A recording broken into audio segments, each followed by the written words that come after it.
D, who has called in fairly often. D, they, them, from Iowa. Because this is something that we've discussed so much on the show today, I wanted to get Dee's perspective. They say that they're willing to share about their true perspective of how gender ambiguity affects a child. So, hey, Dee, we don't have a ton of time left, but I wanted to get you on here to tell us what your thoughts are on that. Thank you, Sophie. Thank you, Holy Kool-Aid. I don't know what your first name is, but nice to meet you. So, yeah, I was introduced very early to the idea that these sexes and genders may not be as cut and dried as possible. Now, to put this in perspective, I'm 61 years old. My first introduction was in 7th grade science class in a section about genetics.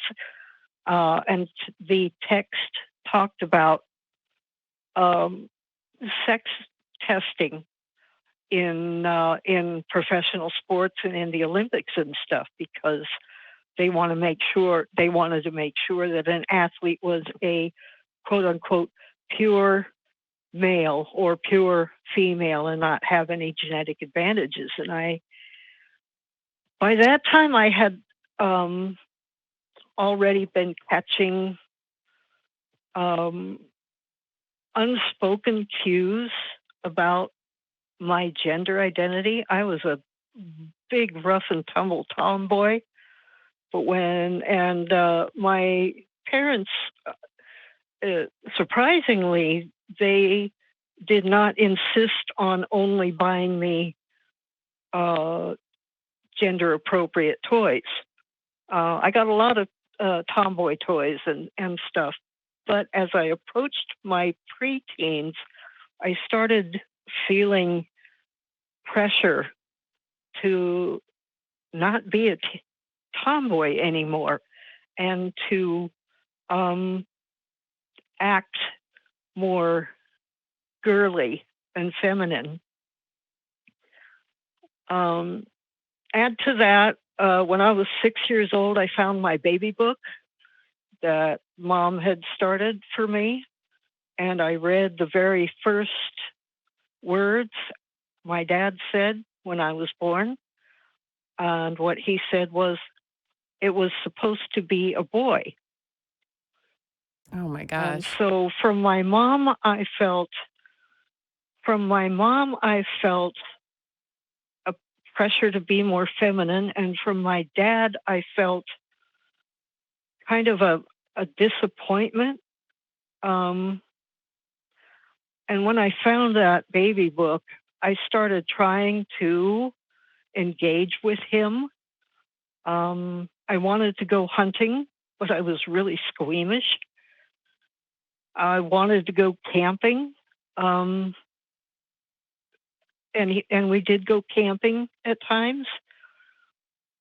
There was just a lot of nonverbal messaging clashing with, my feelings about myself, and if I was more than just a tomboy. And when I started learning about that genetic segment in science class, I remember one day thinking to myself,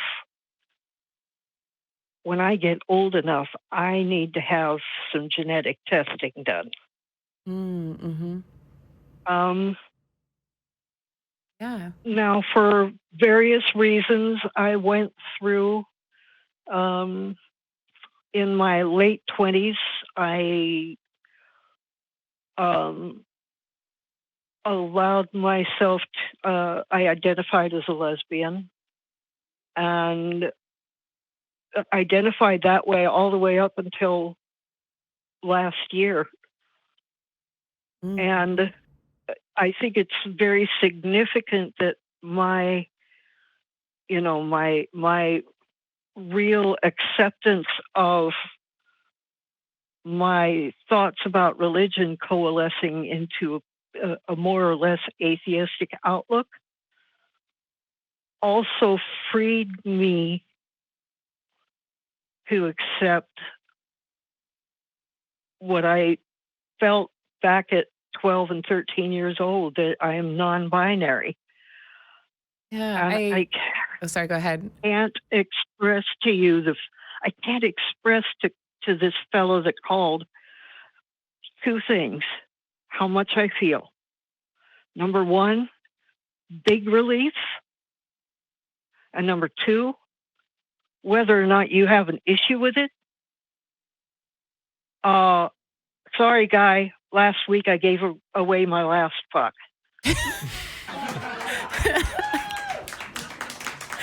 I don't know if you could hear that the audience is really involved today. They were applauding that as well. And I think see, by this point, I still give fucks, but I charge for them.